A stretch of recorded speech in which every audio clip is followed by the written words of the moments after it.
Hello hello hello hello hello मेरे प्यारे बच्चों। Hello hello hello hello hello hello मेरे प्यारे बच्चों। तो स्वागत है सभी का आज के सुनहरे लेक्चर में, लेक्चर 5 में, जो कि एल्केन्स का लास्ट लेक्चर होने वाला है। और इसके बाद हम लोग एल्कीन्स में और एल्काइंस में प्रवेश करें, एंटर करेंगे। तो चलो शुरू करते हैं। देखो यहां पे अगर मैं बात करूं कि प्रीवियस क्लास में हम लोगों ने क्या पढ़ा था, प्रीवियस क्लास में, पुरानी क्लास में हम लोगों ने क्या पढ़ा था, तो हम लोगों ने रिडक्शन पढ़ा था, है ना। रिडक्शन मेथड्स, रिडक्शन मेथड में हमने क्या क्या पढ़ा था। कभी भी जिंक या H प्लस के साथ, या in general metal, metal plus acid, इसका रिडक्शन पढ़ा था। फिर इसके बाद हम लोगों ने कुछ LiAlH4, NaBH4, और हमने एक खासकर SN3, है ना, और हमने रिड्यूसिंग एजेंट पढ़ा था। फिर इसके बाद हम लोगों ने क्या पढ़ा था, हाइड्रोजनेशन पढ़ा था, है ना। अच्छा, रिडक्शन के बाद हम लोगों ने यहां पे हाइड्रोजनेशन पढ़ा था। इसके बाद हमने क्या पढ़ा था, हाइड्रोजनेशन, ये कंप्लीट कर लिया था हम लोगों ने। हाइड्रोजनेशन तक हम लोगों ने अच्छे से कंप्लीट कर लिया था। अब उसके बाद आज हम लोग मेन जो कुछ एनसीईआरटी की इंपॉर्टेंट रिएक्शंस है, जो कुछ फैक्चुअल भी है, नॉलेजेबल है, जिनको हमें ध्यान रखना है, वो रिएक्शंस भी हम यहां पे देखने वाले हैं। तो अगर हम बात करें आज की क्लास में हम क्या क्या पढ़ने वाले हैं, अगर हम बात करें आज की क्लास में हम क्या क्या पढ़ने वाले हैं, तो सबसे पहले हम लोग ऑक्सीडेशन, ऑक्सीडेशन ऑफ एल्केन्स जो एनसीईआरटी में है ना, उसको कवर करेंगे। ऑक्सीडेशन के बाद बहुत सारी रिएक्शन, एरोमेटाइजेशन, एरोमेटाइजेशन रिएक्शन पढ़ने वाले हैं। Isomerisation of alkene, isomerisation of alkene पढ़ने वाले हैं। एरोमेटाइजेशन, आइसोमेराइजेशन, और इसके अलावा जितनी भी नेम रिएक्शंस हैं, क्रैकिंग, हम बात करें तो पायरोलिसिस उसको बोलते हैं, पायरोलिसिस पढ़ने वाले हैं। पायरोलिसिस के बाद octane number, octane number and cetane number, इनका कंसेप्ट समझने वाले। तो इस तरीके से हम लोग आज इस लेक्चर में एल्केन को पूरी तरह से समाप्त करने वाले हैं। और फिर लास्ट में physical properties of alkene, physical physical properties of alkene खत्म करने वाले हैं। तो ये सारी चीजें हम लोग आज समाप्त करेंगे। चलो, तो इस धुरंधर क्लास को हम लोग करते हैं शुरू। आ जाओ सभी लोग। तो सबसे पहले अगर हम बात करें ऑक्सीडेशन ऑफ एल्केन की, तो पहला कंसेप्ट मैं तुम्हें बताता हूं कि यार ऑक्सीडेशन जब भी आ जाए तो हम ऑक्सीडेशन को सोचेंगे कैसे, आखिरकार क्या कंसेप्ट हम लगाएंगे ताकि हम ऑक्सीडेशन के बारे में अच्छे तरीके से सोच पाए।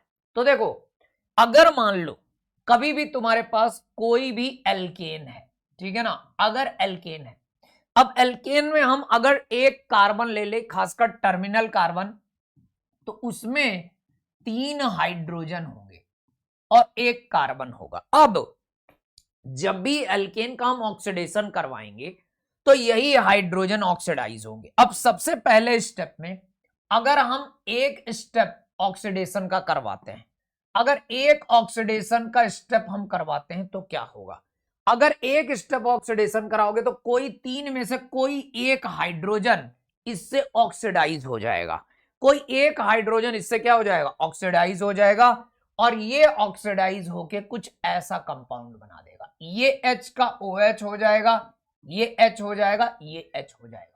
ये स्टेप थोड़ी सी मुश्किल काम होता है। क्यों मुश्किल होता है, ये एल्केन में जो हाइड्रोजन है CH है, ये बहुत कम रिएक्टिव होता है, तो आसानी से नहीं। पर अगर मान लो पहले स्टेप में हम ऑक्सीडेशन केवल एक लेवल पे कराएंगे तो एक OH H का बदल जाएगा। अच्छा, अब अगर हम फिर से इसको एक बार और ऑक्सीडाइज करवा दें, हम इसको एक बार और ऑक्सीडाइज करवा दें, तो ये क्या बन जाएगा, सी सी सी, यहां पे OH आया था, एक और हाइड्रोजन यहां पे ऑक्सीडाइज हो जाएगा। तो यहां देखोगे ये दूसरा भी OH यहां पे लग जाएगा, ये H रहेगा, यानी एक कार्बन में 2 OH यहां पे जुड़ जाएंगे। एक कार्बन में यहां 2 OH जुड़ गए दूसरे स्टेप में। अच्छा, अब अगर हम बात करते हैं तीसरे स्टेप की, तो जब हम तीसरे स्टेप की बात करेंगे, जब हम तीसरे स्टेप की बात करेंगे, ध्यान से देखो, है ना, जब हम बात करेंगे तीसरे स्टेप की, तीसरे स्टेप की अगर हम बात करें तो क्या होगा, यहां देखो तीसरे स्टेप में जो तुम्हारा एक और हाइड्रोजन बचा हुआ है वो भी ऑक्सीडाइज हो जाएगा, यानी 1 2 3, ये OH, ये OH ऑलरेडी हो चुका है, तीसरा वाला भी OH में बदल जाएगा। तो कभी भी ऑक्सीडेशन जब स्टेप वाइज होगा तो एक H को OH में कन्वर्ट करोगे, ये पहला स्टेप है, एक स्टेप तक ऑक्सीडेशन हुआ, ये 2 स्टेप तक ऑक्सीडेशन हुआ, और ये तीसरे स्टेप तक। अच्छा, इसमें एक बात और हमें ध्यान रखनी है, कभी भी ये बात ध्यान रखनी कि अगर मान लो हमारे पास एक कार्बन में 2 OH ग्रुप है, तो ये एक कार्बन के 2 OH ग्रुप हाईली अनस्टेबल होते हैं, और वो अपने आप इसमें से वाटर को रिमूव कर देते हैं, इसमें अपने आप वाटर को रिमूव कर देंगे, और ये किसमें तब्दील हो जाएंगे, किसमें कन्वर्ट हो जाएंगे, ये प्यारे, ये किसमें कन्वर्ट हो जाएंगे, ये इन तीनों में दोनों OH को हटा के डबल बॉन्ड O में बदल जाएंगे, एक हाइड्रोजन यहां रहेगा और वाटर निकल जाएगा, इसमें से H2O निकल जाएगा।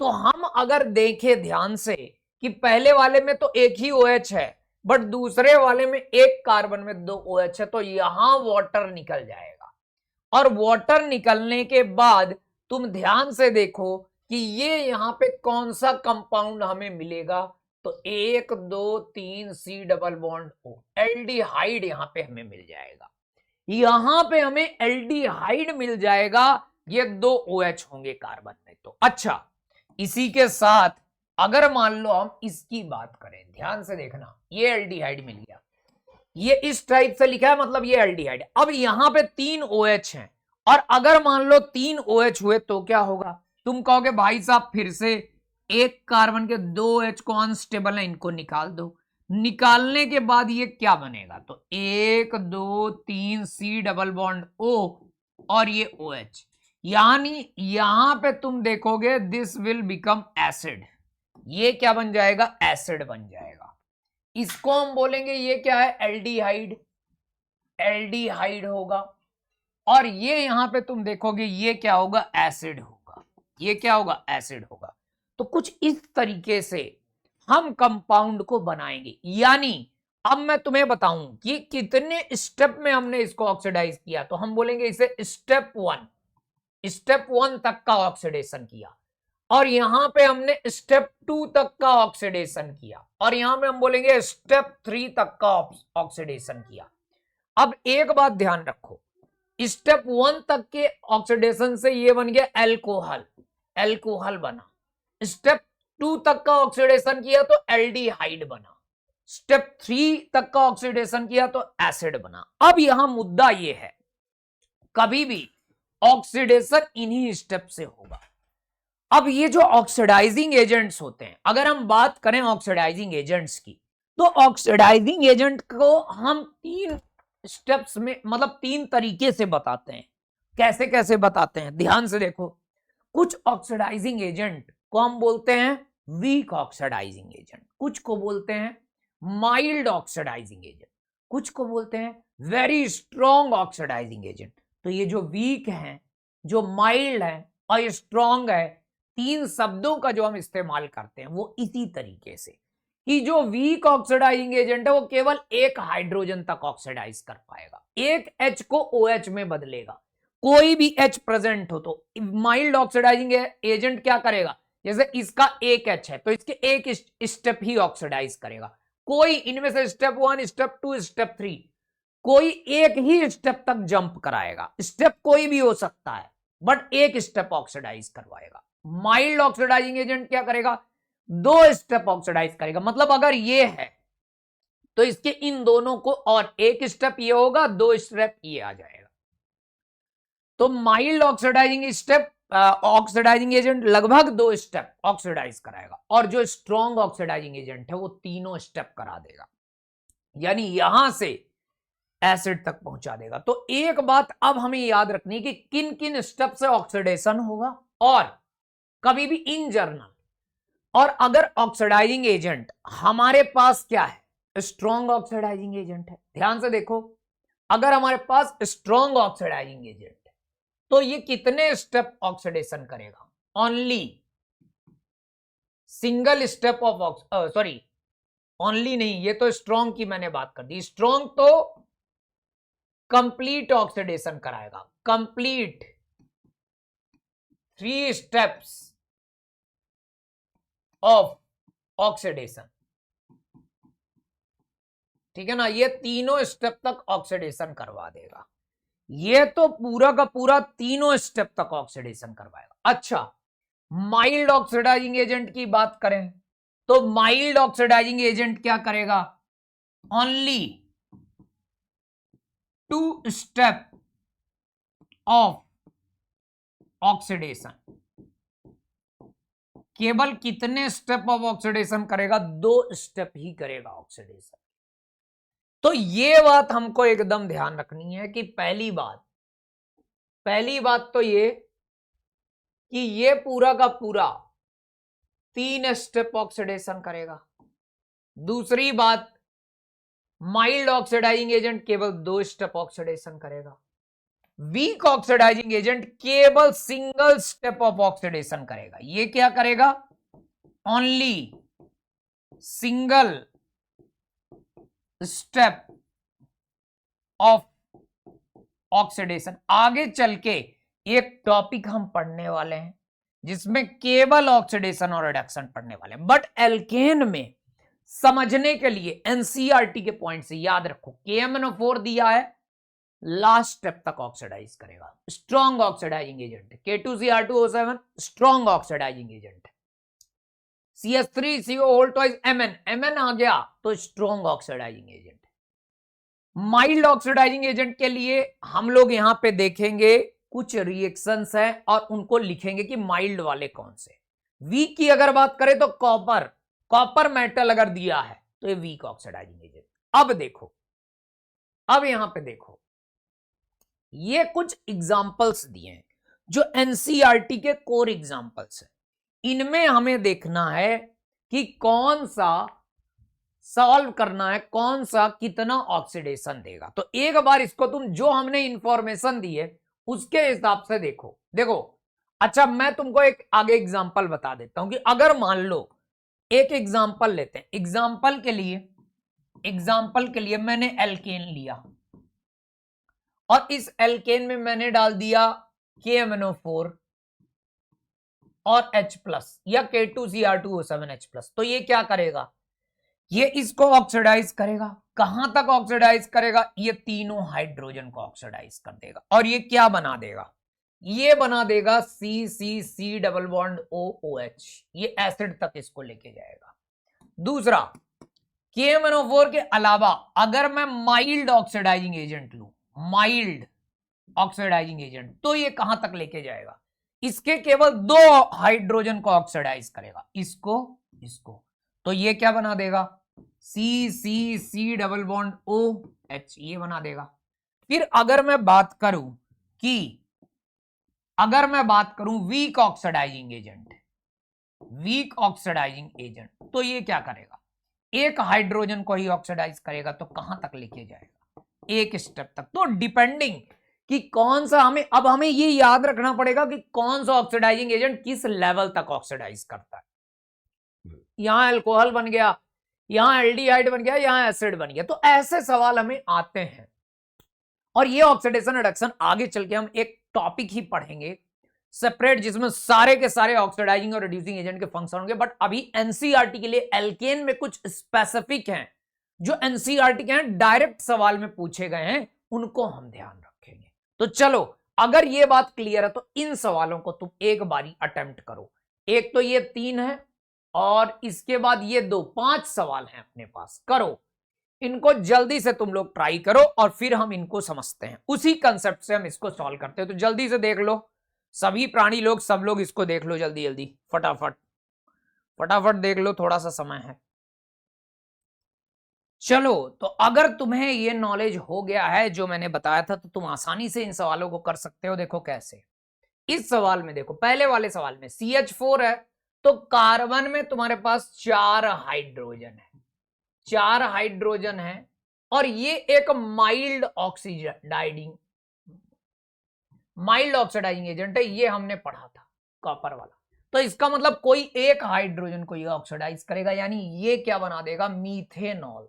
और ये बड़ी इंपॉर्टेंट है, एनसीईआरटी में दी हुई ये सब रिएक्शन है कि मीथेनॉल यहां बनेगा इसके ऑक्सीडेशन से, और ये मीथेनॉल बनाने का एक अच्छा मेथड है, इसलिए ये इंपॉर्टेंट हो जाता है। अच्छा, यहीं पे Mn2O3 और हीटिंग दे दिया, साथ में CH4 दे दिया। अब ये MO2 मोबेलियम ऑक्साइड की अगर मैं बात करूं, तो तुम देखो इसको हमने देखा था कि ये जो मोबेलियम ऑक्साइड है, अच्छा अब यहां माइल्ड ऑक्सीडाइजिंग एजेंट में मैंने तुम्हें कुछ नहीं बताया था तो याद रखोगे कि यहां मोबेलियम ऑक्साइड MO2O3 अगर हम बात करें, इसको अगर यूज किया हीटिंग के साथ, तो ये यहां पे माइल्ड ऑक्सीडाइजिंग एजेंट का काम करेगा, यानी कि 2 स्टेप तक ऑक्सीडाइज करेगा मित्रों। तो अगर ये 2 स्टेप तक ऑक्सीडाइज कर रहा है, तो आसानी से बता दोगे अब कि ये CH4 में से 2 हाइड्रोजन को, ये CH4 में से 2 हाइड्रोजन को ऑक्सीडाइज कर देगा। अगर 2 हाइड्रोजन को ऑक्सीडाइज करेगा, तो यहां H, ये OH हो जाएगा, ये OH। और तुम्हें पता है कि एक कार्बन में 2 OH, तो ये अनस्टेबल हैं, और ये तुरंत क्या बना देंगे, यहां पे C डबल बॉन्ड OH और H ये बना देंगे, और ये फॉर्मेल्डिहाइड बन जाएगा। और ये फॉर्मेल्डिहाइड बनाने का एक बेहतरीन मेथड है। तो देखो, पहला ये हमने देख लिया, दूसरा ये, तीसरे में Mn से, इसको याद करो, ये मैंने बताया था स्ट्रॉन्ग, Mn जैसे ही दिखा स्ट्रॉन्ग ऑक्सीडाइजिंग एजेंट है, ये समझ लो। और अगर स्ट्रॉन्ग ऑक्सीडाइजिंग एजेंट है, तो यहां इथेन है, इथेन में कितने हाइड्रोजन है, किसी कार्बन में 3 के तीनों को ऑक्सीडाइज करके OH में बदल देगा, यानी ये बनेगा तुम्हारे पास ये कुछ 1 OH, 2 OH और 3 OH। और जैसे ही ये तीनों OH आए, तो ये H2O निकाल के और यहां से क्या बना देगा, यहां बना देगा C double bond OOH, acid प्राप्त हो जाएगा, ये हमें एसिड मिल जाएगा, और कुछ इस तरीके से हमें प्रोडक्ट मिल जाएगा। तो ये 3 तो हमने आसानी से बना दिए। अब चलते हैं चौथे वाले में, फोर्थ वाले में चलते हैं। फोर्थ वाले में फिर से हमें इथेन दिया, और ये महान ऑक्सीडाइजिंग एजेंट है, इसको तुम्हें पता है स्ट्रॉन्गेस्ट है। तो अगेन ये तीनों हाइड्रोजन, तुम तुरंत दिमाग लगाओगे, तीनों हाइड्रोजन को ऑक्सीडाइज करके एसिड बना देगा, यानी CH3COOH तक पहुंचा देगा। अच्छा, अब लास्ट वाला देखते हैं, ये बड़ा जबरदस्त है। अब इसमें देखोगे तुम कि भाई साहब, ये ध्यान से समझना, अगर मान लो ये वाला मॉलिक्यूल तुम्हें दिया है, ये H दिया है, और इसमें KMnO4 डाला है, तो KMnO4 तो भाई साहब बहुत ताकतवर ऑक्सीडाइजिंग एजेंट है। अब ये ऑक्सीडेशन करेगा, अब ऑक्सीडेशन करेगा, तो तुम पहली बात तो हाई डिग्री ऑफ कार्बन को लोगे, उसका ऑक्सीडेशन करोगे, यानी इसमें हाईएस्ट डिग्री, मतलब ये 1 डिग्री का कार्बन है, ये 1 डिग्री का कार्बन है, ये 1 डिग्री का कार्बन है। तो कभी भी जब ऑक्सीडेशन करोगे, तो सबसे हाई डिग्री वाले को, ये 3 डिग्री का कार्बन है, ये कितना डिग्री का कार्बन है, 3 डिग्री का। अब अगर ये 3 डिग्री का कार्बन है, तो इसके पास अकेला एक ही हाइड्रोजन है, तो KMnO4 इस अकेले हाइड्रोजन को ऑक्सीडाइज कर सकता है, क्योंकि इस कार्बन के पास और कोई तो हाइड्रोजन है ही नहीं। और जब है ही नहीं, हाइड्रोजन ही नहीं है, मैंने तुम्हें क्या बोला था कि जब भी ऑक्सीडेशन करोगे, तो ये हाइड्रोजन ही मेनली ऑक्सीडाइज होते हैं, ये हाइड्रोजन। अगर ये हाइड्रोजन रहे ही नहीं, अगर ये हाइड्रोजन है ही नहीं, तो फिर तो एक जो है बचा खुचे से ही काम कर पाएगा ऑक्सीडाइजिंग एजेंट। तो कितना भी स्ट्रॉन्ग ऑक्सीडाइजिंग एजेंट हो, अगर एक ही हाइड्रोजन है तो केवल उसी को ये ऑक्सीडाइज कर सकता है।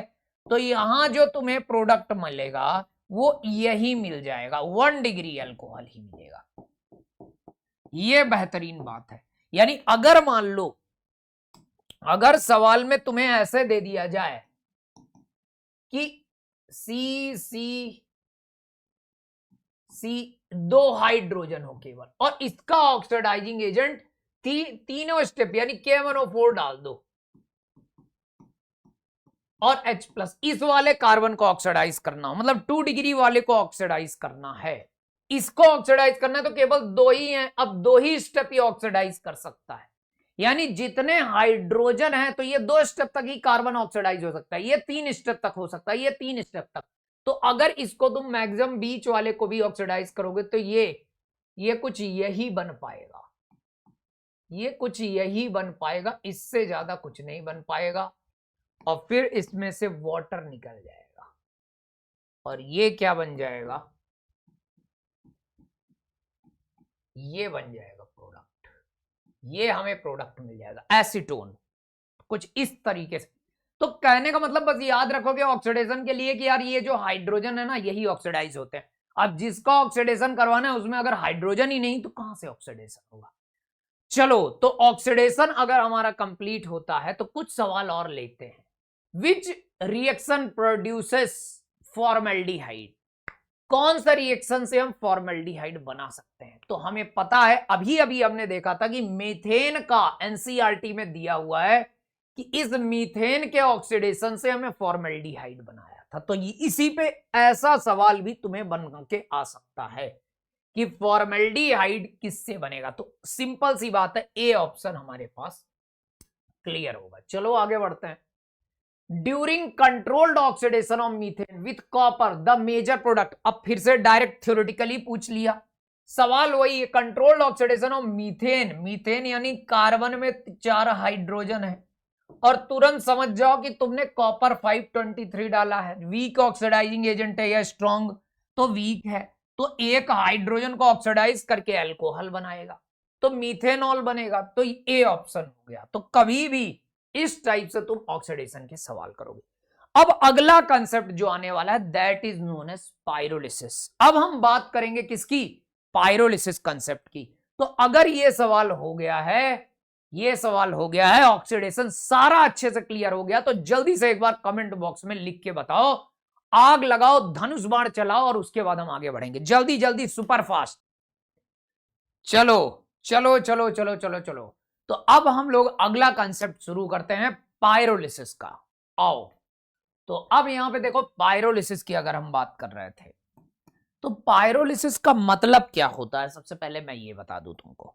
तो अगर हम बात करें पायरोलिसिस, तो पायरोलिसिस का सिंपल सा मतलब ये है कि ब्रेक होना, टूटना। मतलब जब बड़े बड़े हाइड्रोकार्बन जिनकी लॉन्ग चेन है, 6 कार्बन या उससे ज्यादा, जो भी बड़े हाइड्रोकार्बन है, उनको अगर हम हीट करते हैं तो ब्रेक होना, टूटना शुरू होते हैं। और देखो कैसे कैसे टूट सकते हैं वो, या तो C6H12 यानी टूट के एक हाइड्रोजन मॉलिक्यूल अलग हो जाए, या हो सकता है 4 कार्बन और 2 कार्बन में टूट जाए। यानी अगर तुम्हारे पास लॉन्ग चेन है 1 2 3 4 5 6, तो इनमें हो सकता है कि हाइड्रोजन से एक मॉलिक्यूल टूट के अलग हो जाए कम टेम्परेचर पे, तो हाइड्रोजन अलग हो जाए, या फिर 2 कार्बन, 4 कार्बन और 2 कार्बन में ये टूट जाए, यहां से टूट जाए, तो ये हो सकता है, या 3 कार्बन 2 कार्बन 3 टुकड़े हो जाए और CH4। तो जब कोई भी एल्केन, हायर एल्केन्स जो होते हैं उनको हम गर्म करते हैं हाई टेम्परेचर में, तो उसको हम क्या बोलते हैं कि यहां पे पायरोलिसिस हो रहा है और वो छोटे छोटे मॉलिक्यूल्स में टूटते हैं। फॉर एग्जांपल, जैसे अगर किसी चीज को गर्म करें तो वो वेपर की ओर जाती है, छोटे मॉलिक्यूल्स की ओर जाती है। सीधी सी बात है, अगर हाई टेम्परेचर रखेंगे तो छोटा मॉलिक्यूल एग्जिस्ट करेगा, लो टेम्परेचर में लार्ज मॉलिक्यूल एग्जिस्ट करेंगे। तो कभी भी अल्केन को अगर हम हीट करते हैं तो पायरोलिसिस यानी ब्रेक होना शुरू होता है। अब एक बड़ी इंपॉर्टेंट चीज है, इसके बारे में कुछ चीजें ध्यान रखनी। क्या, जैसे देखो सच प्रोसेस, ये जो पायरोलिसिस की प्रोसेस है जिसको हम पायरोलिसिस बोलते हैं। इसी को हम क्रैकिंग नाम से जानेंगे। किस नाम से जानेंगे? क्रैकिंग के नाम से। क्रैकिंग या पायरोलिसिस का मतलब एक ही होगा कि हायर एल्केन टूट के छोटे छोटे एल्केन में जा रहे हैं। दूसरी बात, this concept is use to prepare oil gas. ये बड़ा इंपॉर्टेंट है।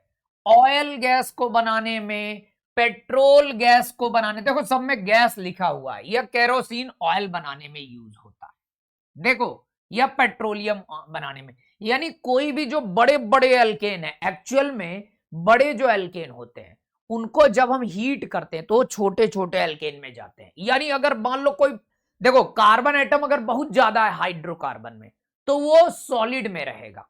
कार्बन एटम कम करते जाओगे तो सॉलिड से लिक्विड वाला बन जाएगा हाइड्रोकार्बन। जैसे सॉलिड वाला जैसे वैक्स होता है ना, मोमबत्ती में जैसे सॉलिड होता है वो चिपक जाता है हाइड्रोकार्बन, वैसा हाइड्रोकार्बन बहुत लॉन्ग चेन का हाइड्रोकार्बन होगा। फिर उसको गर्म करो तो पेट्रोल, डीजल, इनमें कम कार्बन वाले हाइड्रोकार्बन होंगे। और फिर जो गैस होंगे, पेट्रोल गैस और ऑयल गैस जिसको हम बोल रहे हैं, मीथेन गैस, ये गैस में बहुत छोटे छोटे 2 कार्बन, 3 कार्बन, 4 कार्बन तक के हाइड्रोकार्बन या सिंगल कार्बन का रहेगा।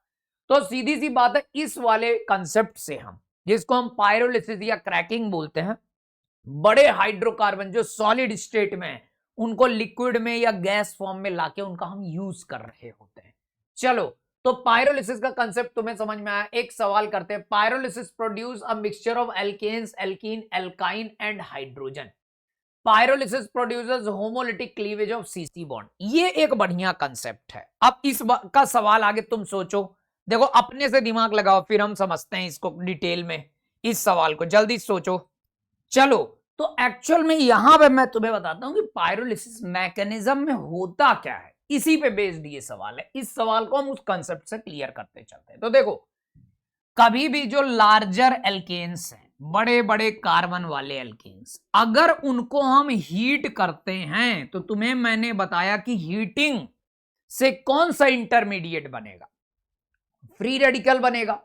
तो अब इससे क्या होगा? इससे जितने भी रेडिकल बन सकते हैं, अगर मैं इससे रेडिकल बनाऊं, हीट करूं हाई टेम्परेचर पे, तो इससे रेडिकल्स बनेंगे।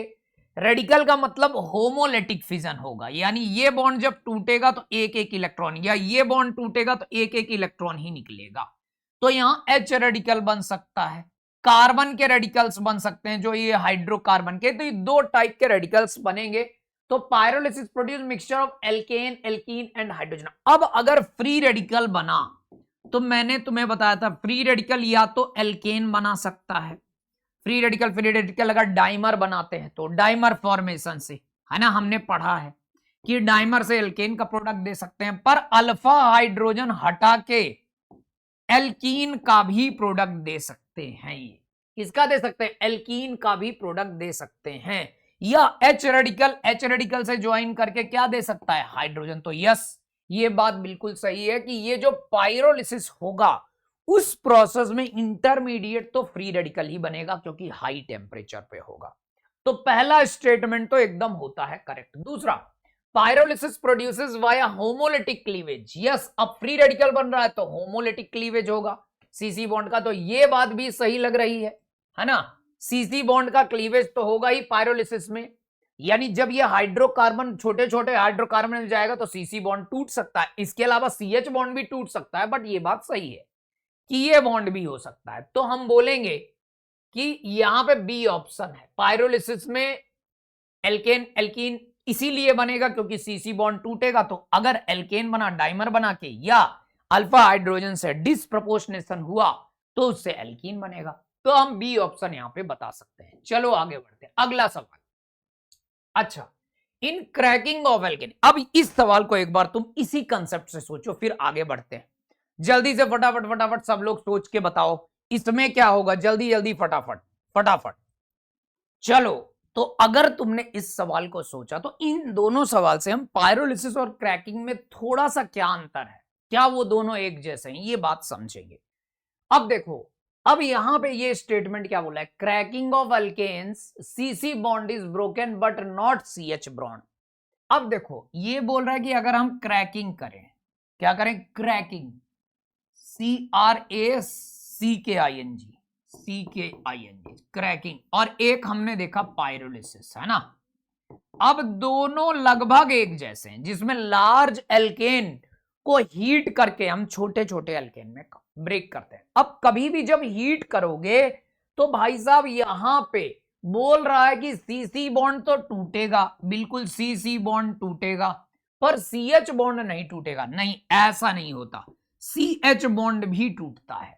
दोनों में ही, क्रैकिंग और पायरोलिसिस दोनों में CC और CH बॉन्ड टूटेगा ही अगर हीट करेंगे, बट CC बॉन्ड मेनली टूटता है। यह बात सही है कि इसकी बॉन्ड एनर्जी कम होती है और इसकी बॉन्ड एनर्जी ज्यादा होती है।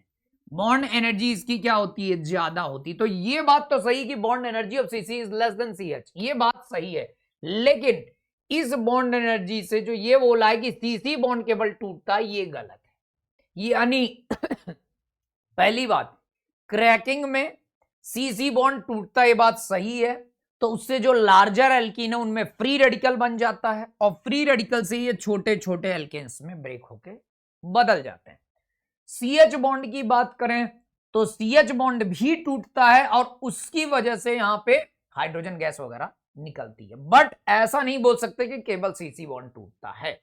अच्छा, यानी हम बोल सकते हैं A is incorrect, R is correct. But अगर हमें क्रैकिंग और पायरोलिसिस में लगभग थोड़ा सा अंतर देखना है तो हम एक टेबल देखते हैं, यहां पे हम समझते हैं।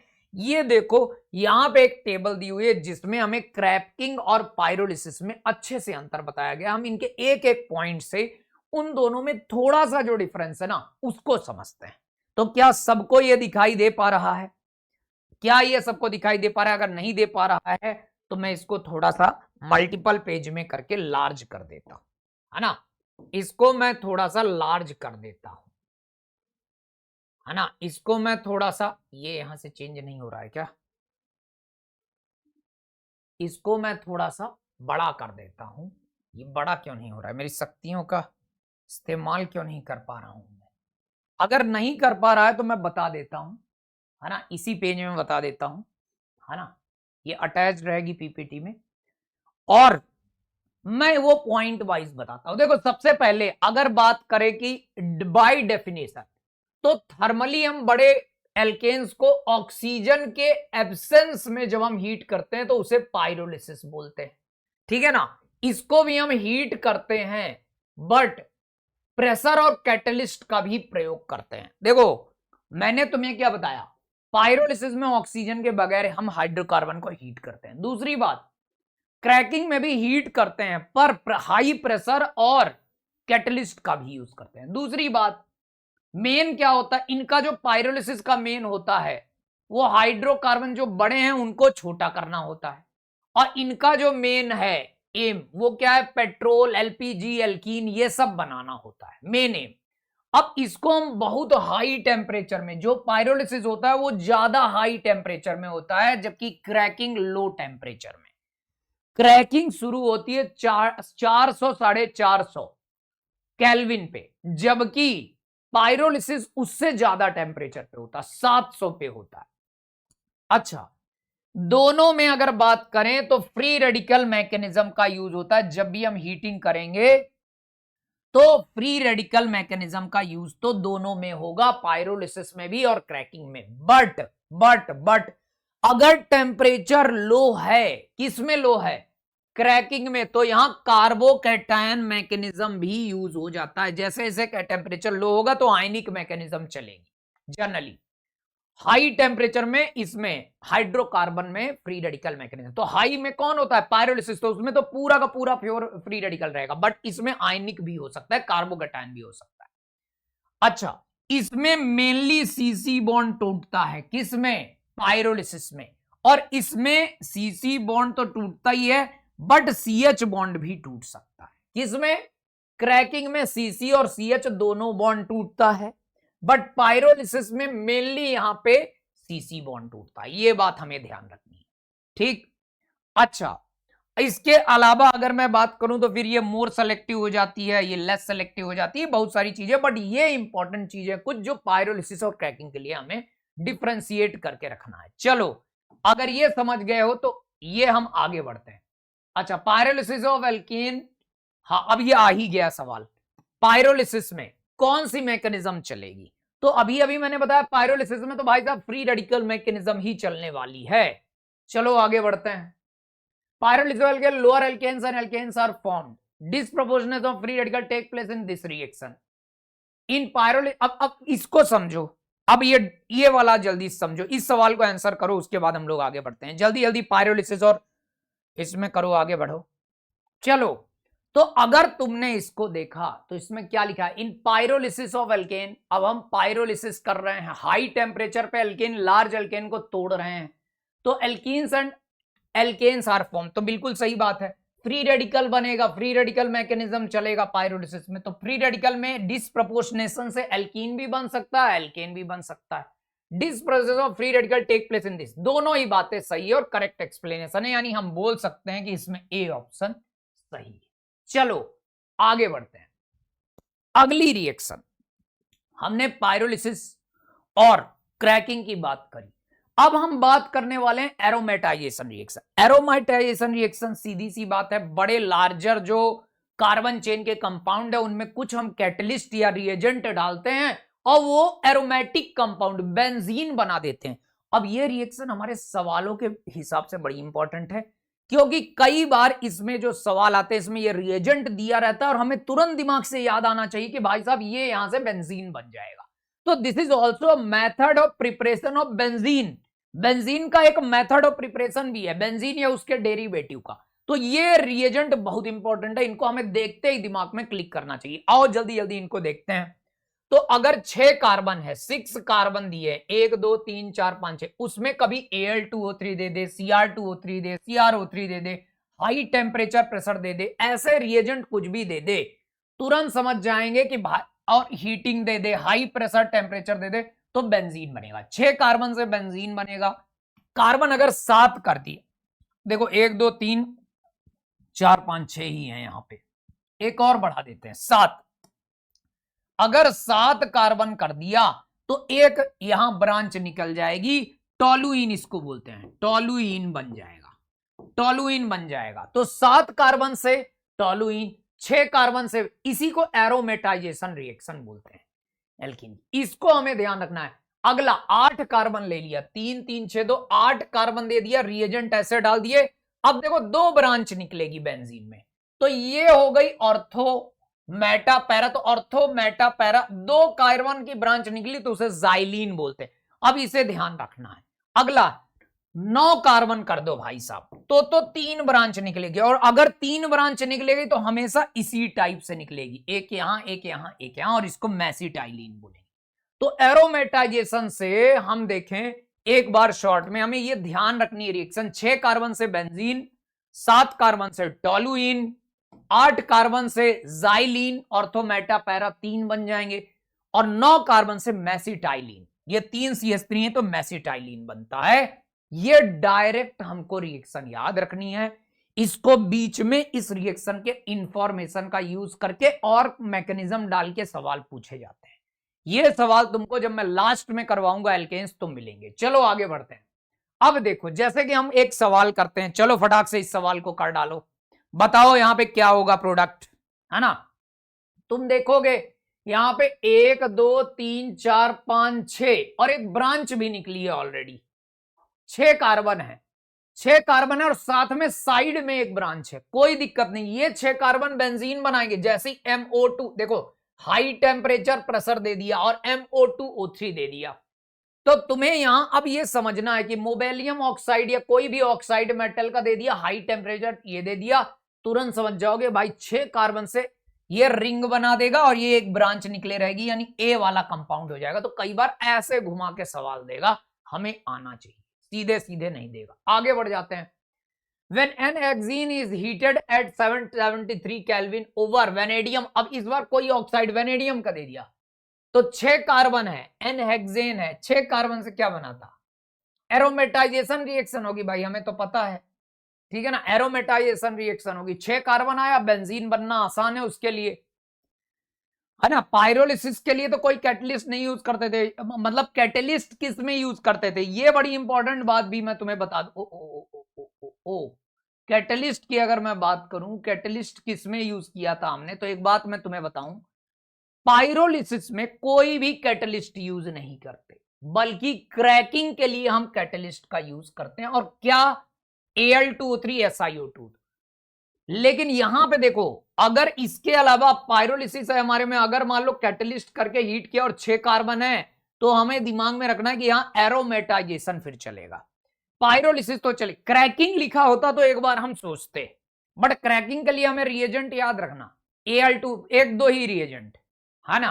तो अब ये पायरोलिसिस है, तो ए ऑप्शन यहां करेक्ट हो जाएगा। अब देखो, aromatisation is possible when the alkene contains, कितने कार्बन के लिए एल्केन? 4 से ज्यादा हो तो नहीं, 5 आ जाएगा, 5 में एरोमेटाइजेशन नहीं होगा।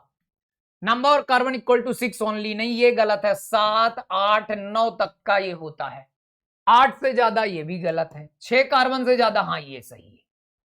तो एरोमेटाइजेशन रिएक्शन के ऐसे सवाल, कुछ और सवाल हैं जो तुम्हें देखने को यहां मिलेंगे और तुम उनको सॉल्व करोगे। एक चलो लास्ट सवाल है, उसको हम कर लेते हैं, उसके बाद एन हेप्टेन 7 कार्बन है, 7 कार्बन को हीट करोगे तो क्या मिलेगा? तुरंत हमने देखा था, चाहे V2O5 ले लो चाहे Al2O3 ले लो, तो क्या मिलेगा?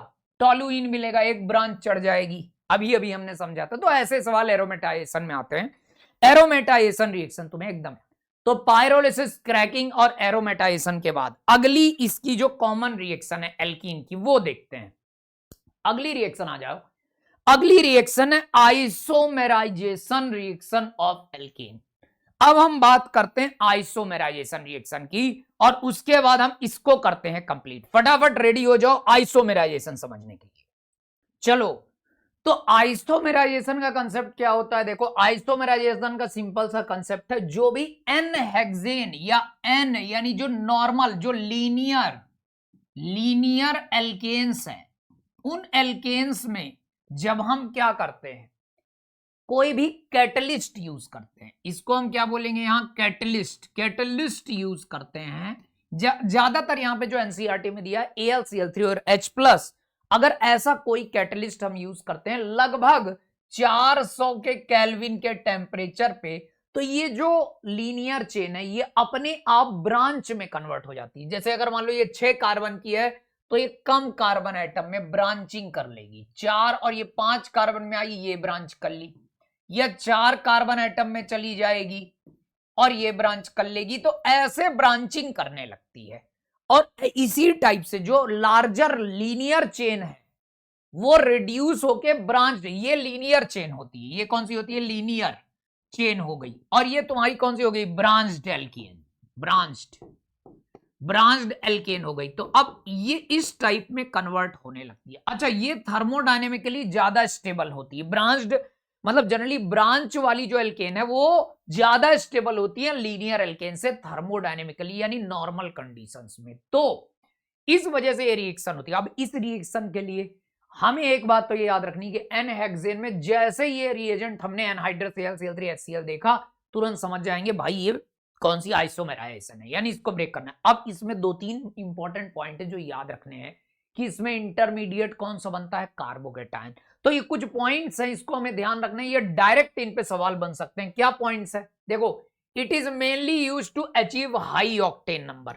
पहली बात तो ये हाई ऑक्टेन नंबर क्या होता है, इसको अचीव करने के लिए इसका जो मेन काम है, किस लिए हम इसको यहां पढ़ रहे हैं, हाई ऑक्टेन नंबर। अब ये ऑक्टेन नंबर आगे चल के हम समझने वाले हैं कि जो भी है हम गाड़ी मोटर ये सब चलाते हैं, इनमें पेट्रोल यूज होता है, तो अच्छी क्वालिटी का पेट्रोल है कि खराब क्वालिटी, ये हम ऑक्टेन नंबर से नापते हैं। तो हाई ऑक्टेन नंबर यानी अच्छा पेट्रोलियम बनाने के लिए इसका मेन यूज होता है, किसका? आइसोमेराइजेशन का। दूसरा, बेटर एंटी नॉकिंग प्रॉपर्टी। अच्छा, जब पेट्रोल अच्छी क्वांटिटी का है, इसका मतलब वो जलता है, पेट्रोल फ्यूल है, आग से जलेगा तो उसकी जो बर्निंग होती है वो स्मूथ और अच्छी होती है। तो जब हाई ऑक्टेन नंबर होगा तो उसमें एंटी नॉकिंग प्रॉपर्टी यानी उसका कंबसन बड़ा स्मूथली हो जाएगा, और इन्हीं दोनों के लिए मेनली हम इस रिएक्शन का यूज करते हैं, पहली बात। हाँ, दूसरी इसकी कंडीशन क्या है? 300 से 450 केल्विन का टेम्परेचर होता है, कैटलिस्ट का यूज करते हैं, और इसमें सबसे इंपॉर्टेंट चीज कार्बोकेटायन इंटरमीडिएट बनता है। कौन सा इंटरमीडिएट आइसोमराइज, बाकी सभी में फ्री रेडिकल बन रहा था, AlCl3 और जैसे ही H+ ला, इसमें याद रखोगे आइसोमराइजेशन में कार्बोकेटायन फ्री रेडिकल बनेगा, रीअरेंजमेंट होगा और इसीलिए ब्रांच बनती है, उनके रीअरेंजमेंट की वजह से ही ब्रांच। और ब्रांच एल्केन और थर्मो, ये कुछ पॉइंट्स हैं जिनको हमें ध्यान रखना है, इन पर डायरेक्ट सवाल आते हैं। तो चलो आगे बढ़ते हैं। अब देखो फॉलोइंग रिएक्शन, इसमें प्रोडक्ट बताना है, तो भाई साहब दिख रहा है कि ये लीनियर चेन है और NHCl, तुरंत देखा दिमाग में ख्याल आया, क्या ख्याल आया कि भाई साहब ये ब्रांचिंग कर देगा। ब्रांचिंग कर देगा तो पहले 4 और 2 6 कार्बन थे, इसमें देखे ClVl तो लगना नहीं है, ब्रांचिंग ये हो रही है, सी वाला ऑप्शन, सी वाला ऑप्शन हमारा करेक्ट हो जाएगा। तो आइसोमराइजेशन के सवाल ये सब नॉलेज वाले हैं, इनको हमें आने चाहिए तभी होगा। एबो रिएक्शन इज एग्जांपल। अब देखो AlCl3 का तो देखते ही तुम NCERT में समझ जाओ कि भाई ये आइसोमराइजेशन का है, यानी लॉन्ग चेन को ब्रांच में कन्वर्ट करेगा, छोटा नहीं करेगा, तोड़ेगा नहीं, कुछ नहीं करेगा, ब्रांच में कन्वर्ट करेगा, तो ये आइसोमराइजेशन का एग्जांपल हो गया। आइसोमर का मतलब समझते हो ना, फॉर्मूला सेम रहेगा, ब्रांचिंग हो जाएगी बस। ये कैसे आइसोमर है, these are chain isomer. Principal chain क्या हो गई इनकी, रुकना रुकना रुकना, हाँ प्रिंसिपल चेन चेंज हो गई। अब देखोगे कार्बन सेम है तो ये आइसोमराइजेशन का एग्जांपल। आगे बढ़ जाओ, आइसोमराइजेशन में एन पेंटेन का आइसोमराइजेशन क्या होगा, एन पेंटेन इन 1 2 3 4 5, इसको आइसोमराइज करोगे तो ये कितने में चले जाएगा, क्या बोल रहा है, एक नियोपेंटेन ओनली, एक तो नियोपेंटेन बोला, नियोपेंटेन यानी एक, ये ब्रांच बन जाए, हाँ ये इसमें ब्रांच बन गई, ये भी बन सकता है आइसोपेंटेन ओनली, आइसोपेंटेन 3 4 और ये एक ब्रांच बन गई, ये भी बन सकता है, ब्रांचिंग हो रही है। आइसोनियो दोनों भी बन सकते हैं क्योंकि दोनों में पहले लीनियर चेन था, ब्रांचिंग हो रही है। तो yes iso and neo, no products, isopentane नहीं तो बोथ, दोनों हो सकते हैं, आइसो भी और नियो भी हो सकता है, क्योंकि ये तो ब्रांचिंग ही करवाता है आइसोमराइजेशन। आगे बढ़ जाओ, देखो ये प्रोपेन है, एन प्रोपेन, इसमें ब्रांचिंग के लिए रिएजेंट डाला तो नो प्रोडक्ट। अब यह 3 कार्बन का एक बात बताओ, मैंने तुम्हें आइसोमेरिज्म में पढ़ाया था, 3 कार्बन की ब्रांचिंग कर सकते हो क्या, कर ही नहीं सकते। प्रिंसिपल चेन अगर 3 कार्बन है तो कहां तोड़ोगे इसको, कहां लगाओगे, ये हमने आइसोमेरिज्म में पढ़ा था। तो अगर प्रोपेन हो जाए तो और ज्यादा उसकी ब्रांचिंग नहीं कर सकते, ये बात सही है। For the product formation temperature should be 300 degree centigrade.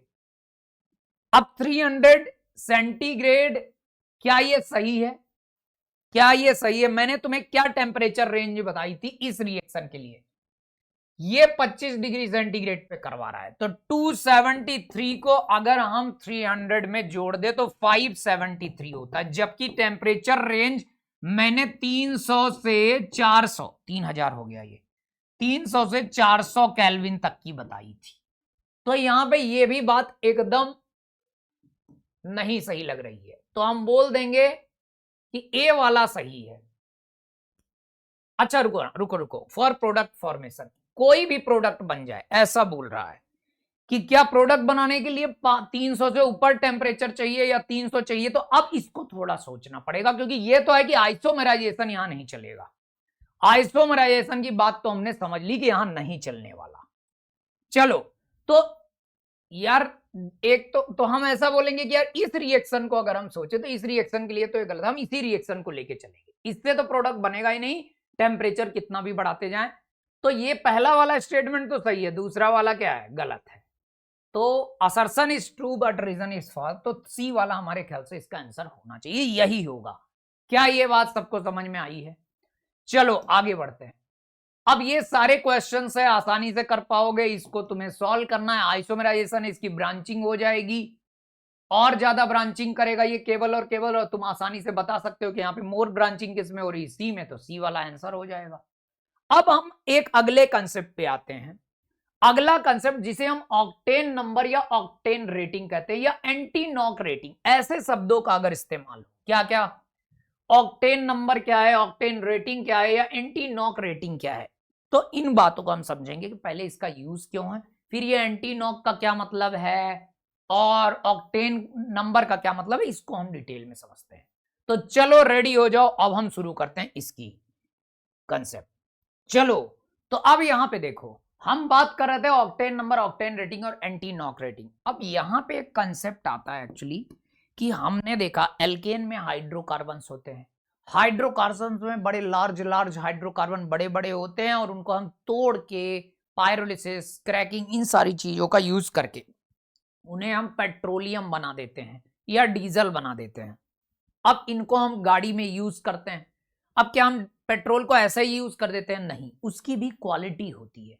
कोई पेट्रोल कम क्वालिटी का होता है, कोई अच्छा। अब इस क्वालिटी को कैसे डिसाइड करते हैं?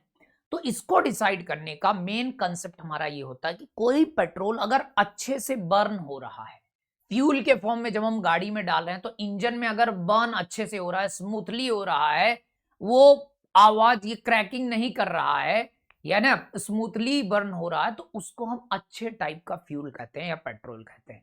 अब ये आखिर सबसे पहले मैं तुम्हें बताता हूं कि जब कोई भी फ्यूल हम गाड़ी में डाल रहे हैं, है ना, फ्यूल हमने यूज किया, पेट्रोल हमने यूज किया, गाड़ी में डाला, तो अब फ्यूल अच्छे क्वालिटी का कैसे होगा, कब होगा? तो फ्यूल में ऐसा हो सकता है कि कार्बन एकदम लीनियर चेन वाले हों, है ना, लीनियर चेन। और हो सकता है हाइड्रोकार्बन जो हमने यूज किया, कार्बन 6 ही हो, मान लो 3 2 5 और 6 है, पर वो ब्रांच्ड है, वो ब्रांच्ड है ना। अब देखो ये ब्रांचिंग कर दी, एक में एक की ब्रांचिंग है और एक और हमने लिया, इसमें और ज्यादा ब्रांचिंग कर दी। अब क्या होता है, अगर हम देखें कि ये तीनों पेट्रोल बना रहे हैं, 6 कार्बन से मान लो पेट्रोल बन रहा है, तो यहां 6 कार्बन सभी में है, पेट्रोल बन रहे हैं। अब तीनों पेट्रोल में बढ़िया पेट्रोल, बढ़िया फ्यूल कौन सा होगा? तो जब भी इनको हम कंबशन कराएंगे, तो इनके कंबशन से हाई टेम्परेचर में जाके फ्री रेडिकल बनेगा। अब यहां पे फ्री रेडिकल बनेगा या तो 2 डिग्री बनेगा, यहां अगर तुम इससे फ्री रेडिकल बनाओगे तो या तो 2 डिग्री का फ्री रेडिकल या 1 डिग्री का बनेगा। इसमें फ्री रेडिकल कंबशन के ड्यूरिंग बनेगा तो 3 डिग्री तक का स्टेबल फ्री रेडिकल बनेगा। इसमें भी 3 डिग्री के ज्यादा, मोर नंबर ऑफ फ्री रेडिकल बनेंगे। अब यहां एक ही फ्री रेडिकल बन रहा था 3 डिग्री का। अब अगर स्टेबल रेडिकल कभी भी, कौन से फ्री रेडिकल ड्यूरिंग कंबशन जो इंटरमीडिएट बनता है, अगर वो इन सभी में ज्यादा स्टेबल वाला जहां बनता है, उस फ्यूल का बढ़िया स्मूथली कंबशन होता है, स्मूथली कंबशन होता है, और वो एक अच्छा फ्यूल होता है। यानी ये सभी पेट्रोल तो हैं, पर सबसे बढ़िया फ्यूल, सबसे अच्छा कंबशन हमें कहां मिलेगा? इधर की ओर हमें बढ़िया बेटर कंबशन मिलेगा। बेटर कंबशन किस बात पे डिपेंड कर रहा है? बेटर कंबशन, है ना। अब बढ़िया कंबशन जब मिलेगा, क्यों मिलेगा? क्योंकि स्टेबल फ्री रेडिकल ज्यादा से ज्यादा बनेंगे, ब्रांच एल्केन में बनेंगे, तो ब्रांच एल्केन का फ्यूल सबसे बढ़िया होगा।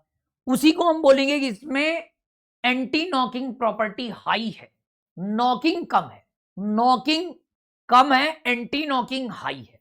तो यहां पे एंटी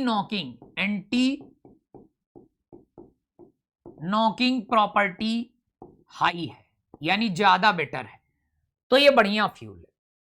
और इस तरीके से हमारा फ्यूल डिसाइड होगा। अच्छा, तुम्हें पता है कि लीनियर को हम ब्रांच्ड करने के लिए आइसोमेराइजेशन भी करते थे। ये सब प्रोसेस इसीलिए यूज करते हैं कि क्वालिटी ऑफ फ्यूल क्या हो? अच्छी हो, और इसीलिए हम इनको पढ़ रहे होते हैं। अच्छा, तो ये प्रॉपर्टी, अब ये बात मेजर करने के लिए, पेट्रोल, मान लो पेट्रोल में ये लेबल बताने के लिए कि यार कौन सा बढ़िया है, कौन सा खराब पेट्रोल है, उसके लिए हम एक नंबर ऑक्टेन नंबर या ऑक्टेन रेटिंग यूज करते हैं। एक नंबर होता है जिसको लगा के हम बताते हैं कि ये वाला खराब पेट्रोल है, ये वाला अच्छा। तो उसका कंसेप्ट हम यहां समझेंगे कि आखिर ऑक्टेन नंबर से बढ़िया और खराब पेट्रोल को हम कैसे बता सकते हैं। कंसेप्ट समझ में आया कि किस तरीके से पेट्रोलियम की क्वालिटी डिसाइड करते हैं। तो यहां पे कुछ पॉइंट्स दिए हुए हैं, देखो क्या पॉइंट्स दिए हैं, इनको एक बार देख लेते हैं। Anti knocking property of fuel, fuel में एंटी नॉकिंग प्रॉपर्टी का मतलब यह है कि नॉकिंग कम होगी, नॉकिंग कम होने से फ्यूल बेटर होगा। तो एंटी नॉकिंग प्रॉपर्टी ज्यादा है, मतलब बेटर फ्यूल है। तो फ्यूल बर्न स्मूथली इन यूनिफॉर्मली, एक तो बढ़िया रेडिकल स्टेबल बनेगा तो यूनिफॉर्मली हमारी बर्निंग होगी। हायर एंटी नॉकिंग प्रॉपर्टी का मतलब लेस नॉकिंग है, कम नॉकिंग है, तो बेटर फ्यूल है। अच्छा, it is measured by octane number, अभी अभी मैंने बताया इसे ऑक्टेन नंबर से मेजर करेंगे। स्टेबिलिटी ऑफ इंटरमीडिएट, कौन? Free radical, that is proportional to anti knocking.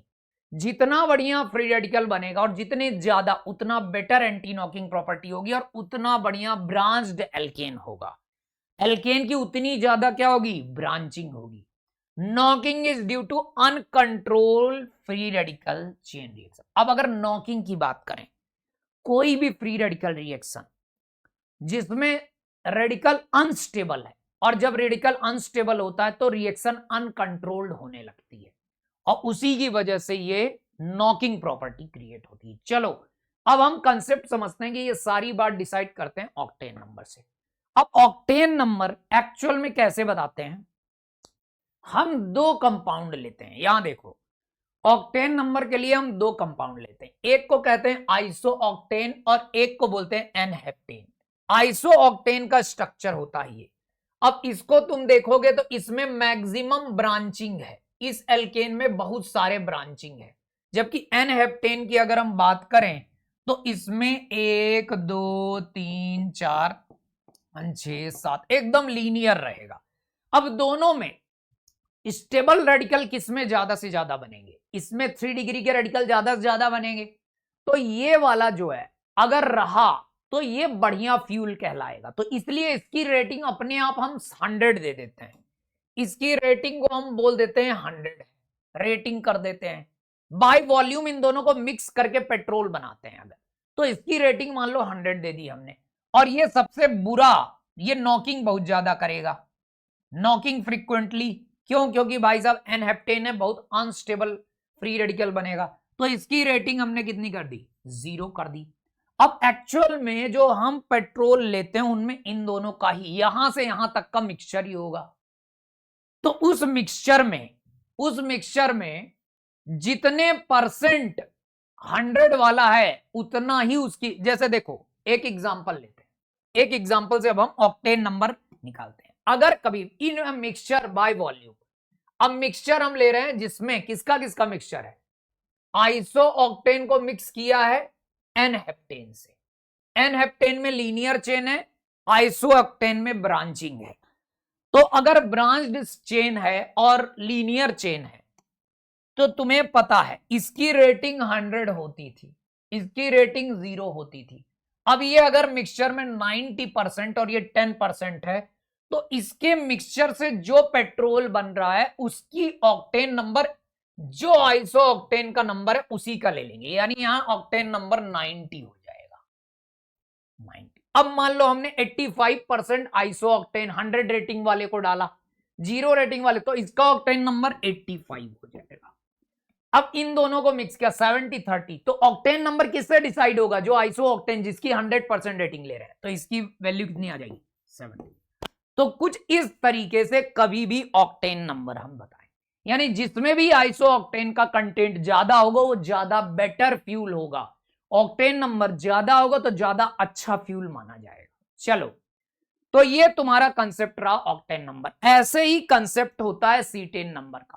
अब देखो ऑक्टेन नंबर तो पेट्रोल के फ्यूल को मेजर करने के लिए यूज होता है, उसकी क्वालिटी को मेजर करने के लिए यूज होता है। अब यहां सीटेन नंबर इसी कंसेप्ट पे बेस्ड है, इसका भी यही है कि जो दो कंपाउंड का मिक्सचर यूज होगा, यहां पे it is mainly use to grade diesel oil. पहली बात तो ये, अगर सीटेन नंबर कंसेप्ट सेम है, बस डीजल के लिए यूज होता है ग्रेड करने के लिए। अब इसमें दो कंटेंट होते हैं, एक एन हेक्साडेकेन और 1 मिथाइल नैफ्थलीन, ये। अब यहां रेटिंग इसकी 100 होती है एन हेक्साडेकेन की, यानी जितना ये होगा वही इसका सीटेन नंबर। जैसे मान लो पूछ लिया सीटेन नंबर, अब इसका 75% है एन हेक्साडेकेन का और इसका 20, तो सीटेन नंबर कितना हो जाएगा? 75 हो जाएगा। कितना हो जाएगा? 75 हो जाएगा। और इन दोनों में अगर 90 और 10 रहा तो इसका कितना हो जाएगा? 90 हो जाएगा। 15 85 रहा तो इसका कितना हो जाएगा? 85 हो जाएगा। तो कुछ इस तरीके से हम सीटेन नंबर का यूज करते हैं। क्या ये बात सबको समझ में आई? ऑक्टेन नंबर, यहां हमने समझ लिया ओवरऑल कंसेप्ट कि सबसे पहले ऑक्टेन एंटी नॉकिंग, नॉकिंग का क्या मतलब होता है, कोई भी पेट्रोल जलता है तो किस तरीके से उसका ये होता है। फिर इसके बाद एंटी नॉकिंग प्रॉपर्टी बात हमने कर ली। फिर आइसो ऑक्टेन एन हेप्टेन के मिक्सचर को जो हम बोलते हैं ऑक्टेन नंबर, पेट्रोलियम मेजर करने के लिए ऑक्टेन नंबर, ध्यान रखना पेट्रोलियम मेजर करने के लिए ही ऑक्टेन नंबर का यूज करते हैं। और इसको हम कैसे ऑक्टेन नंबर निकालते हैं, कैसे सीटेन नंबर निकालते हैं, ये कुछ सवाल है तुम्हारे पास जो मोल से रिलेटेड है। मोल को डाल के और एल्केन के सवाल बनाए गए हैं, इनको तुम घर में प्रैक्टिस करना, ये होमवर्क के लिए, और इनके सवालों को तुम बता देना। और अब हमारा सबसे last concept physical properties of alkanes बचता है, उसको हम करेंगे। तो ये सवाल तुम आगे कर लो, ये सारे होमवर्क के लिए हैं, इनको तुम्हें होमवर्क में सॉल्व करके कमेंट बॉक्स में आंसर करने हैं, और जिसका जिसका ये टॉपिक हो जाए वो लोग मैसेज करेंगे। चलो जल्दी कर लो। चलो तो अब physical properties of alkane, last part alkane का, और उसके बाद द एंड करेंगे। तो देखो फिजिकल प्रॉपर्टीज ऑफ एल्केन में मैं सिंपल बताऊं कि अगर एल्केन की हम बात करें तो एल्केन अगर एक कार्बन से लेके चार कार्बन तक के जो एल्केन है वो हमेशा गैस में रहते हैं। किस में रहते हैं, गैस, जैसे मीथेन, एथेन, प्रोपेन, और धीरे धीरे गैस से वो लिक्विड की तरफ जाते हैं। 5 कार्बन से लेके 5 कार्बन अगर तुम्हारे पास है, 5 कार्बन से लेके 17 कार्बन तक ये क्या हो जाएंगे, लिक्विड हो जाएंगे। और 18 कार्बन से लेके ऑनवर्ड्स जो होंगे वो सॉलिड रहेंगे। तो फिजिकल स्टेट हम इनकी ध्यान रखेंगे कि सॉलिड, लिक्विड, गैस कब रहेंगे। पहली बात तो ये एक सिंपल सी बात। दूसरी बात, बॉइलिंग पॉइंट की अगर बात करें, जैसे अगर लिक्विड एल्केन्स है उनको बॉइल करें तो उनका जो बॉइलिंग पॉइंट है वो मॉलिक्यूलर वेट पे डिपेंड करता है।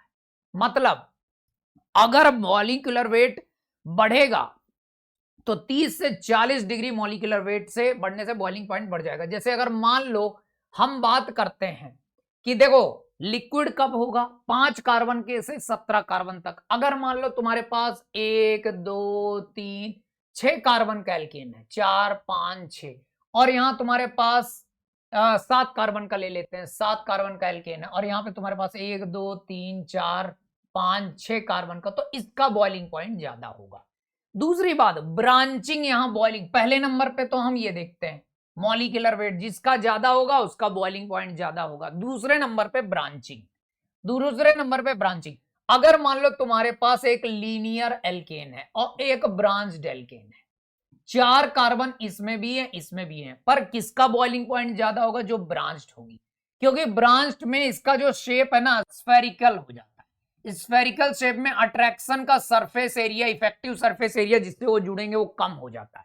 जबकि अगर लीनियर है तो लीनियर में इफेक्टिव सरफेस एरिया जुड़ने का ज्यादा हो जाता है। तो मॉलिक्यूल अगर लीनियरली हैं तो उनका बॉइलिंग पॉइंट ज्यादा होगा क्योंकि वो ज्यादा सरफेस एरिया से जुड़े होंगे, लेकिन अगर स्फेरिकल है तो कम सरफेस एरिया से जुड़े होंगे। इसीलिए बॉइलिंग पॉइंट की अगर हम बात करें तो देखो यहां लीनियर है तो यहां पे लीनियर का बॉइलिंग पॉइंट ज्यादा, ब्रांच्ड का कम हो गया, ठीक है ना। अच्छा, in case of isomeric alkanes boiling point decreases, जैसे जैसे ब्रांचिंग बढ़ेगी तो बॉइलिंग पॉइंट क्या होगा, डिक्रीज। चलो ये बॉइलिंग पॉइंट हो गया। बॉइलिंग पॉइंट में एक कर्व दिया हुआ, ये बड़ा इंपॉर्टेंट है। आगे चल के जब हम एल्डिहाइड, कीटोन, एस्टर ये सारे पढ़ लेंगे तो लास्ट में मैं इन सभी का एक फिजिकल बॉइलिंग पॉइंट का एक कर्व बताऊंगा। एनसीईआरटी से हमने ये कर्व लिया है कि हाइड्रोकार्बन का बॉइलिंग पॉइंट, एक बात ध्यान रखोगे, हाइड्रोकार्बन्स का बॉइलिंग पॉइंट सबसे कम होता है, और अमोनियम सॉल्ट, अब ये हम पूरी ऑर्गेनिक के बाद भी इसको पढ़ेंगे, जिसमें 4 हाइड्रोजन बॉन्डिंग होगी, उसका बॉइलिंग पॉइंट सबसे ज्यादा होगा।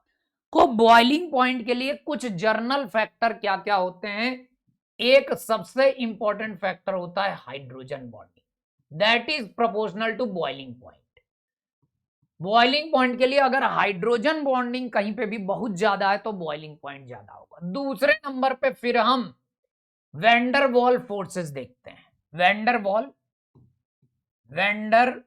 वॉल फोर्सेस देखते हैं। These are proportional to boiling point, जैसे डाइपोल इंटरेक्शन और ये सारा हम सबसे लास्ट में पढ़ेंगे फिजिकल प्रॉपर्टीज एक साथ एक कंसेप्ट में। बट अभी एल्केन में हम थोड़ा सा आइडिया यहां ले सकते हैं। तीसरा फिर आ जाता है मॉलिक्यूलर वेट, ये 3 फैक्टर से बॉइलिंग पॉइंट चलते हैं, है ना। फिर आ जाता है ब्रांचिंग, क्या जाता है एल्केन के लिए branching proportional to 1 upon boiling point, कम हो जाएगा। तो इस तरीके से यहां पे देखो जब ब्रांचिंग होगी तो आइसो एल्केन का बॉइलिंग पॉइंट नीचे होगा, नहीं तो ऊपर होगा। तो ये रहा तुम्हारा बॉइलिंग पॉइंट। अब आ जाते हैं मेल्टिंग पॉइंट। मेल्टिंग पॉइंट के लिए जो की फैक्टर है वो सिमेट्रिकल एल्केन्स है हायर बॉइलिंग पॉइंट। जो भी सिमेट्रिकल एल्केन्स होंगे या जो लीनियर होंगे, ठीक है ना। अब देखो जो लीनियर है बॉइलिंग पॉइंट की अगर हम बात करें, तो मेल्टिंग पॉइंट की अगर हम बात करें तो symmetrical alkanes are higher melting point. एक तो ये हो गया। दूसरा अगर लीनियर ब्रांचिंग की बात करें मेल्टिंग पॉइंट के लिए, ब्रांचिंग की बात करें तो branching is inversely proportional to melting point. यानी अगर देखो अगर तुम्हारे पास लीनियर कार्बन हो गया और सेम कार्बन मॉलिक्यूलर वेट तो सेम है बट ब्रांचिंग हो गई, तो अगर ब्रांचिंग हो गई तो इसमें स्फेरिकल हो जाएगा, नहीं तो ये लीनियर रहेगा। और लीनियर जब जुड़ेंगे तो उनमें इफेक्टिव सरफेस एरिया ज्यादा होगा, वो स्ट्रांगली बाइंड होंगे सॉलिड सिमेट्रिकली। यहां पैकिंग देखी जाती है मेल्टिंग पॉइंट के लिए, सॉलिड की पैकिंग। तो पैकिंग बेटर होगी तो मेल्टिंग पॉइंट ज्यादा हो जाएगा। तो ज्यादा सिमेट्रिकल एल्केन होगा तो मेल्टिंग पॉइंट ज्यादा होगा।